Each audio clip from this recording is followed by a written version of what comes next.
29 September 2007, পরন্ত বিকেল। নদীর পাড়ের শ্মশানঘাট থেকে ভেসে আসছে করুণ সুরে আর্তনাদ করতে থাকা তিনটি পুরুষ কণ্ঠ।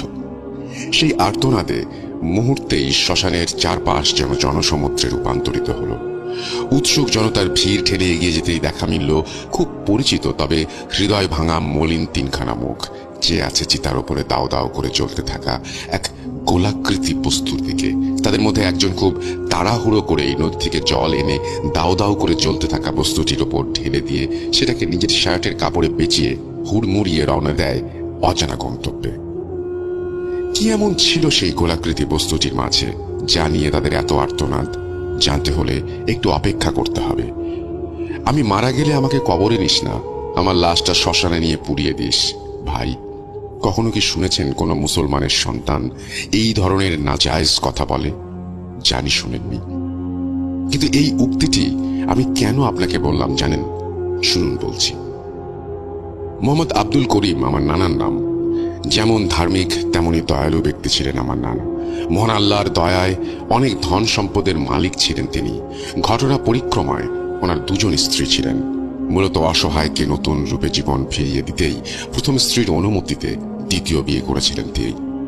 আমার নানার প্রথম পক্ষের সন্তান বলতে ছিলেন তিনজন: আমার মা, আমার দুই মামা মোহাম্মদ আব্দুল কাদের ও মোহাম্মদ রফিক। কাদের মামা ছিলেন সবার বড় এবং আমার মা সবার ছোট। অপরদিকে দ্বিতীয় পক্ষের ছিলেন একজন ছেলে এবং এক মেয়ে।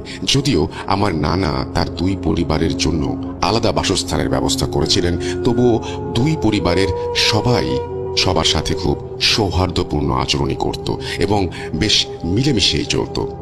তবে নানা তার বেশিরভাগ সময় আমার নানুর বাড়িতেই কাটাতেন, অর্থাৎ তার প্রথম পক্ষে স্ত্রীর বাড়িতেই থাকতেন। একটা সময় আমাদের কালীগঞ্জ উপজেলায় হিন্দু সম্প্রদায়ের অনেক লোকের বসবাস ছিল। আমার নানা মূলত তাদের সাথে ব্যবসা করে অনেক অর্থ সম্পদের মালিক হয়েছিলেন। সেই সূত্রে কালীগঞ্জ টুকের বাজার এলাকায় বেশ কিছু পরিমাণ জায়গা জমিও ছিল তার। সময়টা 2005 সালের দিকে। নানার বয়স তখন আনুমানিক 60 বছর হবে।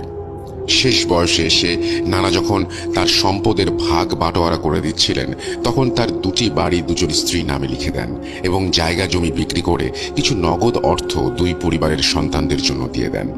আর টুকের বাজার এলাকায় ওনার যে জায়গা জমি ছিল তার পুরোটাই উনি নিজের প্রথম পক্ষের স্ত্রী সন্তানদের নামে লিখে দেন। ভাগ বাটোয়ারা শেষে পরিমাপ করে দেখতে গেলে দুই পক্ষের কাছে এই সম্পদের পরিমাণটা ছিল অনেক।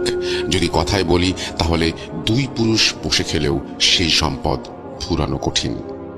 এরপর সবকিছু বেশ ভালোই চলছিল। তবে হঠাৎই একদিন আমার নানার সাথে তার দ্বিতীয় পক্ষের স্ত্রী সন্তানদের কোনো একটা বিষয় নিয়ে মতের অমিল দেখা যায় এবং বাক বিতণ্ডার এক পর্যায়ে তাদের সাথে সম্পর্কে ভাঙন ধরে যায়। কিন্তু কেন এমনটা হলো বা হচ্ছে তা নিয়ে নানা আমাদের কখনো পরিষ্কারভাবে কিছু জানাননি। এরপর থেকে নানা আর কখনো ওই বাড়িতে ফিরে যাননি, আর ওনারাও নানার সাথে বা আমাদের সাথে কোনোভাবে যোগাযোগ করেন। একটা সময় আমরা জানতে পারি তারা তাদের পূর্ব বাড়ি এবং জায়গা জমি বিক্রি করে সিলেটের বিয়ানীবাজার থানার অন্তর্গত চরখাই ইউনিয়নের কোনো এক জায়গায় বাড়ি ভাড়া করে থাকছিলেন। এভাবে প্রায় 2 বছর পেরিয়ে যায়, আমরাও সবকিছু ভুলে যাই। এদিকে আমার ছোট মামা রফিক পড়াশোনা এবং চাকরির জন্য লন্ডনে পাড়ি জমান এবং বড় মামা কাদের তার বাবার সাথে টুকের বাজার এলাকায় কনস্ট্রাকশনের জিনিসপত্র অর্থাৎ রড সিমেন্টের দোকান দিয়ে ব্যবসা শুরু করেন। সবকিছু বেশ ভালোভাবেই চলতে থাকে। সে সময় কালীগঞ্জ এলাকায় হিন্দু সম্প্রদায়ের লোকের পরিমাণ বেশি হলেও সরকারিভাবে সেখানে একটা মসজিদ নির্মাণ করা হয়েছিল। নানা প্রতিদিনই সেই মসজিদে 5 ওয়াক্ত নামাজ আদায়ের চেষ্টা করতেন। একদিন মাগরিবের সময় নানা তার কর্মচারীদের ওপর দোকানের দায়িত্ব দিয়ে মসজিদে যান নামাজের জন্য। ওই দিন আমার বড় মামা কোনো একটা কাজে পাশের এলাকায় গিয়েছিলেন, কিন্তু মাগরিবের পরপরই তিনি দোকানে ফিরে আসেন। দোকানে এসে নানাকে দেখতে না পেয়ে কর্মচারীদের জিজ্ঞেস করলে তারা বলেন, মহাজন নামাজে গেছেন, আজ মসজিদে একটা মিলাদ আছে, তাই হয়তো দেরি হচ্ছে। কর্মচারীদের কথা শুনে মামা বলেন তার শরীরটা আজ একটু খারাপ, তাই তিনি বাড়ি ফিরে যাচ্ছেন। এশার নামাজের পর যেন তারা দোকান বন্ধ করে নানাকে বাড়ি পৌঁছে দিয়ে যায়। এই বলে মামা দোকান থেকে বাড়ি ফিরে আসেন। কিন্তু এশার সময় পেরিয়ে যায়, রাত বেড়ে যায়, নানা বাড়ি ফিরছিলেন না। দোকানে খদ্দের বেশি ভেবে মামা আরেকটু অপেক্ষা করতে থাকেন, কিন্তু হঠাৎই দুজন জেলে চিৎকার চেঁচামেচি করতে করতে মামাদের বাড়ির দিকে ছুটে আসেন। মামা তাদের চিৎকার চেঁচামেচির কারণ জিজ্ঞেস করলে তারা বলেন, কাদের, তোমার আব্বার অবস্থা খুব খারাপ। গ্রামের কিছু লোক মিলে তোমার আব্বাকে ধরাধরি করে কালীগঞ্জ বাজারে একজন ডাক্তারের কাছে নিয়ে গেছে, তোমরা তাড়াতাড়ি ওখানে যাও। জেলে দুজনের কথা শুনে বাড়ির সবার মাথায় যেন আকাশ ভেঙে পড়ল। সুস্থ সবল একজন মানুষ হঠাৎ করে অসুস্থ হয়ে পড়লেন কিভাবে, এই কথাটাই যেন কেউ ভেবে পাচ্ছিল না। এরপর সবাই তাড়াহুড়ো করে বাড়ি থেকে বেরিয়ে ডাক্তারের চেম্বারে পৌঁছে যেন আঁতকে উঠলেন। নানার পুরো শরীর রক্তাক্ত, মনে হচ্ছিল কেউ যেন তার ওপর নিজের রাগ মেটানোর জন্য নির্মমভাবে লাঠি বা শক্ত কিছু দিয়ে আঘাত করে পুরো শরীর রক্তাক্ত করে দিয়েছে। ওই দিন নানা এতটাই আঘাতপ্রাপ্ত হয়েছিলেন যে খুব কষ্ট করেও একটা কথা বলতে পারছিলেন না। ডাক্তারের কাছ থেকে প্রাথমিক চিকিৎসা নেবার পর নানাকে বাড়িতে ফিরিয়ে নিয়ে আসা হয়। বেশ কিছুদিন শয্যাশায়ী অবস্থায় বাড়িতেই চিকিৎসা নেওয়ার পর নানা কিছুটা সুস্থ হতে শুরু করেন। নানাকে সুস্থ অবস্থায় দেখে কাদের মামা তাকে জিজ্ঞেস করেন ঠিক কি হয়েছিল সেই রাতে, আর কেই বা এমন করেছিল তার সাথে। এরপর নানা যা বলেন তা শুনলে স্বাভাবিকভাবেই একজন মানুষের লোম দাঁড়িয়ে যাবে। তিনি বলেন, আমি যখন মাগরিবের নামাজ শেষে মিলাদ পড়িয়ে দোকানের দিকে ফিরছিলাম, মসজিদ পার হয়ে হাতের দক্ষিণ পাশে বাজারের দিকে রাস্তায় বেশ কয়েকটা হিন্দু বাড়ি আছে, আর ওখানেই আছে একটি কালী মন্দির। হিন্দু বাড়ি পেরিয়ে মন্দিরের কাছাকাছি যেতেই হঠাৎ করে আমার শরীরের ভেতরে একটা কাঁপুনি দিয়ে ওঠে। আমি নিজেকে সামাল দিয়ে সামনে তাকাতেই দেখি আমার সামনে লম্বা কিছু একটা দাঁড়িয়ে আছে। অন্ধকারে আমি জিনিসটা আসলে কি তা স্পষ্টভাবে বুঝতে পারছিলাম না। প্রথমে ভেবেছিলাম পরিচিত কেউ, তাই হয়তো আমায় দেখে দাঁড়িয়ে পড়েছে, কিন্তু পরক্ষণেই ওনার পরিচয় জানতে চাইলে আমি সামনের দিক থেকে সজোরে একটা ধাক্কা অনুভব করি। ওই ধাক্কায় আমি প্রায় 3-4 কদম দূরে ছিটকে পড়ি। এরপর সেই আবছা অবয়বটা যেন অন্ধকারের মাঝে আরো ঘন কালো অন্ধকারে রূপ নিতে থাকে। আমার দিকে এগিয়ে আসে আর আমার বুকের ওপরে এক পা রেখে এলো পাথারি ভাবে চোখ মুখ সহ শরীরে আঘাত করতে থাকে। ব্যথায় যন্ত্রণায় ছটফট করতে করতে আমি নিস্তেজ হয়ে পড়ছিলাম। ঠিক সেই মুহূর্তে এক অজানা শক্তি আমার মধ্যে জাগ্রত হতে শুরু করে, আর আমি চিৎকার দিয়ে বলে উঠি, আল্লাহ রক্ষা করো আমায়। এরপর আমার কিছু মনে নেই। যখন জ্ঞান ফেরে তখন আমি বাজারের ওই ডাক্তারের চেম্বারে। শুনেছি আমার চিৎকার শুনে হিন্দু বাড়ির লোকেরা আর জেলে দুজন আমাকে ধরাধরি করে ওখানে নিয়ে গেছে। ওরা না থাকলে হয়তো কালো অবয়বটা আমাকে ওই রাতে মেরেই ফেলতো।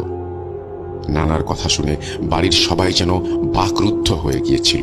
শুধু তাই নয়, বাড়িতে যারা কাজের লোক ছিল তারাও ঘটনাটি শুনেছিল, আর হয়তো তাদের মধ্যেও পুরো গ্রামের লোকদের কাছে ঘটনাটি ছড়িয়ে পড়েছিল। এরপর একে একে অনেক মানুষ নানার খোঁজ নিতে আসতেন আর দ্রুত সুস্থ হয়ে টোটকা দিয়ে যেতেন। গ্রামের মানুষ নানাকে যেমন ভালোবাসতেন তেমনি শ্রদ্ধা করতেন। হিন্দু মুসলিম নির্বিশেষে সবার কাছেই তিনি ছিলেন খুব প্রিয় একজন ব্যক্তি। এভাবেই বেশ কিছুদিন কেটে যায় আর নানাও ধীরে ধীরে সুস্থ হতে শুরু করেন। কিন্তু কিছুদিন পরেই দেখা দেয় এক নতুন বিপত্তির। একদিন রাতে কাদের মামা ওয়াশরুমে যাওয়ার জন্য বিছানা ছেড়ে উঠতেই শুনতে পান বাড়ির উঠোনে সশব্দে কেউ হাঁটাচলা করছে, কিন্তু উনি দরজা খুলে উঠোনে গিয়ে কাউকে দেখতে পান না। হয়তো বিড়াল কুকুর বা কিছু একটা এসেছিল এটা ভাবেন। তারপর তিনি কাজ শেষে আবার ঘরে ফিরে যান। কিছুক্ষণ পর শব্দটা যেন আরো স্পষ্টভাবে আসতে থাকে, তবে এবার মনে হচ্ছিল শব্দটা বাড়ির চারপাশ থেকে আসছে আর কোনো মানুষ পুরো বাড়ির চারপাশে দৌড়ে বেড়াচ্ছে। কিন্তু এটা কিভাবে সম্ভব? বাড়ির চারপাশে তো উঁচু করে দেয়াল দেয়া আর তার কাটা দিয়ে ঘেরা, সাধারণ কোনো মানুষের পক্ষে ওটা পার করে আসা সম্ভব নয়। আর চোর হলেও তো এত শব্দ করে পুরো বাড়ির চারপাশে দৌড়াতে পারবে না। মামা আবারও দরজা খুলে বাইরে বেরিয়ে আসেন, কিন্তু এবারও কাউকে দেখতে পান না। ওই রাতে মামা বিষয়টি কাউকে জানাননি। তবে এভাবে টানা কয়েক রাত মামা বিষয়টি লক্ষ্য করতে শুরু করেন।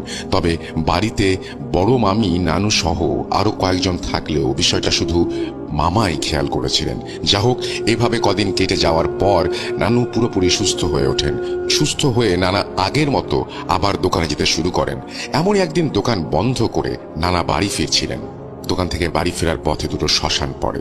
একটা ছিল জঙ্গলের মাঝে আর একটা ছিল নদীর পাশে। ওই দিন নদীর পাশে শ্মশান ঘাটে একজনের দাহ কাজ সম্পন্ন করতে দেখে নানা হঠাৎ করে বলে ওঠেন, আমি মারা গেলে আমাকে কবরে নিস না, আমার লাশটা এই শ্মশানে নিয়ে পুড়িয়ে দিস। নানার কথা শুনে কাদের মামা যেন চমকে ওঠেন।